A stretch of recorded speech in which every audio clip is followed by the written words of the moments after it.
As you know, the camera market has been in decline for nearly over a decade, and I can finally share some good news because CIPA, the Japanese agency, officially shared the camera shipment and lens shipment data of 2023, and the good news is that there is no decline anymore. So it appears that the camera market is now stable.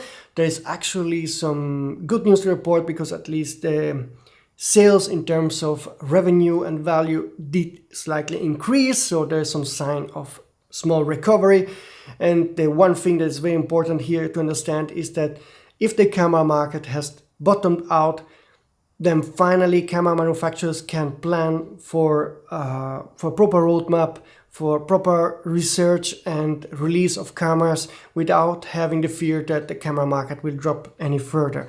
But now let's see the official data from CIPA. The camera shipments in 2023 did drop by 3.6% in terms of numbers, but they did increase 4.9% in terms of value. That was expected. As you know, camera manufacturers are selling less in terms of numbers. They're selling less fixed lens cameras, DSLR cameras, or lower end cameras, and selling more high-end mirrorless cameras. The sales in terms of value did increase and the numbers did slightly increase. Let's get into the detail of the three categories: fixed lens, DSLR and mirrorless. In the fixed lens compact camera segment, sales declined by 17.3% in terms of number and did increase 8.9% in terms of value. So they are selling, of course, less compact cameras, but they are selling more high-end cameras like the Ricoh and so forth. So this is a segment that still is doing well, but the numbers are of course dropping. Now let's see the DSLR market. Here the sales did drop by 37.1% in terms of numbers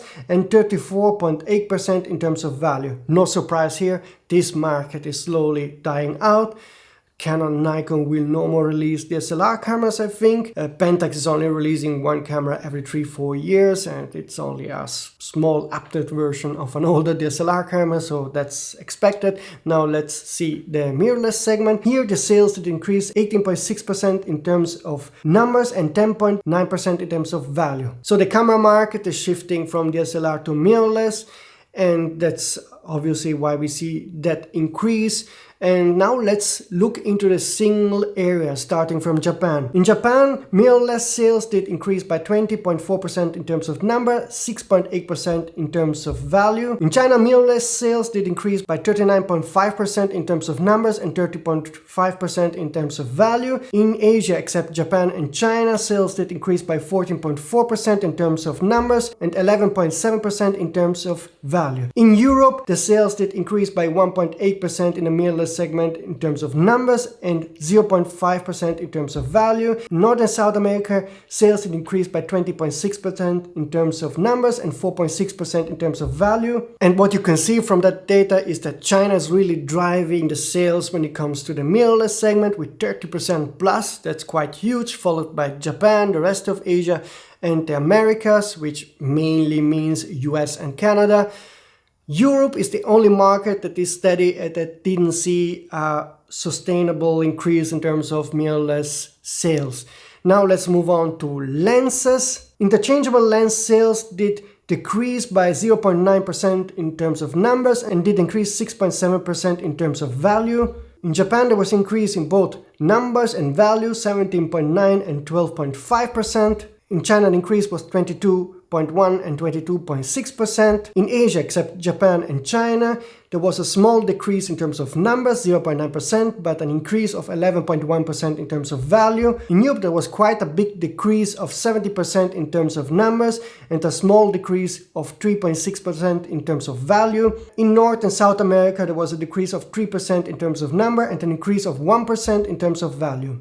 The data is clear, there is no more a decline in terms of number of sales, and there is actually a small recovery when it comes to the value of sales. As I told you before, manufacturers are selling more high-end gear because the smartphone camera market is of course occupying the lower end, and therefore it makes sense that the value is increasing.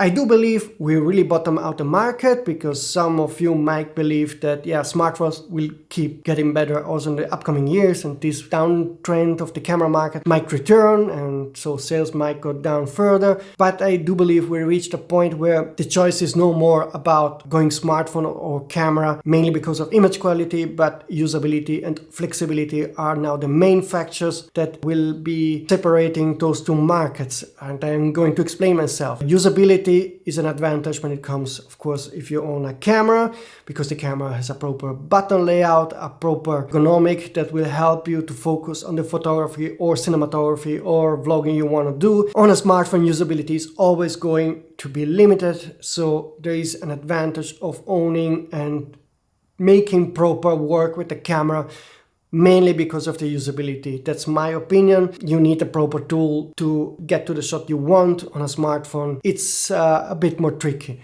The second reason why I believe there is an inherent difference between smartphones and cameras that will always remain has to do with the flexibility. Because when you buy a smartphone, you buy a certain array of lenses and a sensor, and that's it. It's a static product, at least when it comes to the hardware. The software is going to improve, but you cannot, let's say, change lenses. You cannot have a larger sensor inside that smartphone. That's it. What you have, what you got is what you can use. If you buy into a mirrorless system camera, you can always improve your gear. You can buy another lens to improve the image quality. You can buy another lens to make a different kind of photography. You can keep the lenses, exchange the camera to switch to a camera that has a larger sensor or a newer sensor. And that's a flexibility that a smartphone will never give you for real.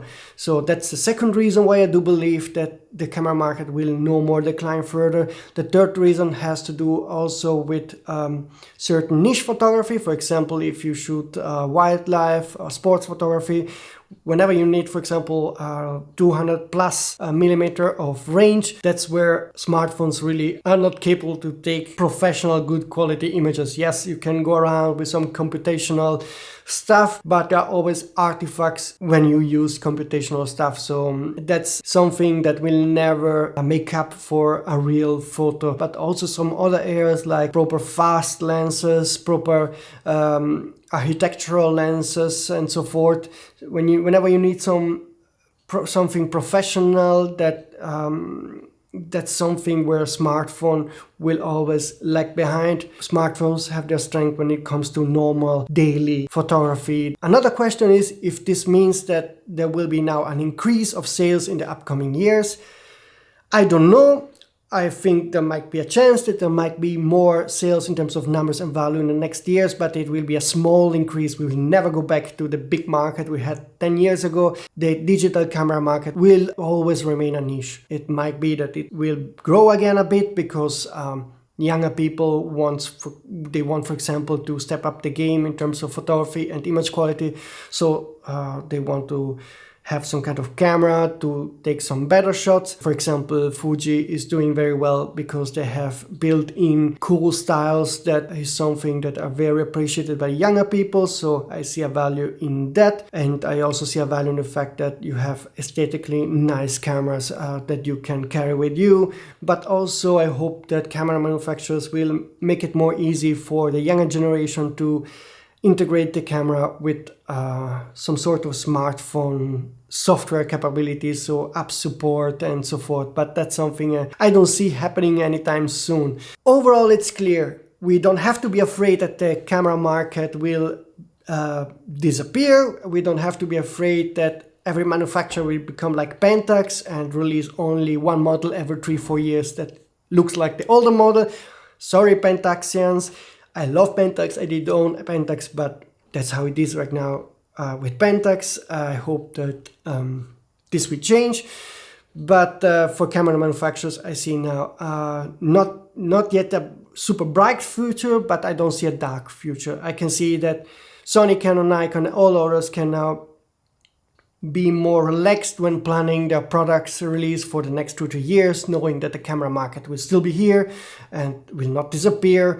They know how many people all around the world are buying cameras, and I hope they also think proactive by trying to tap into the younger generation, offering some new kind of models that speak their language. That would be nice. And but the real only takeaway from this long video is that I can probably keep my job and keep doing this.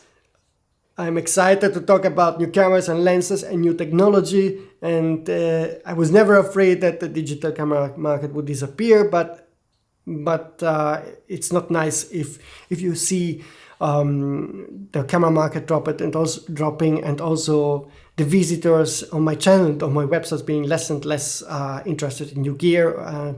So I hope that we can look forward to an exciting time talking about nice cameras that make you do beautiful photography, beautiful cinematography, and so forth. So good.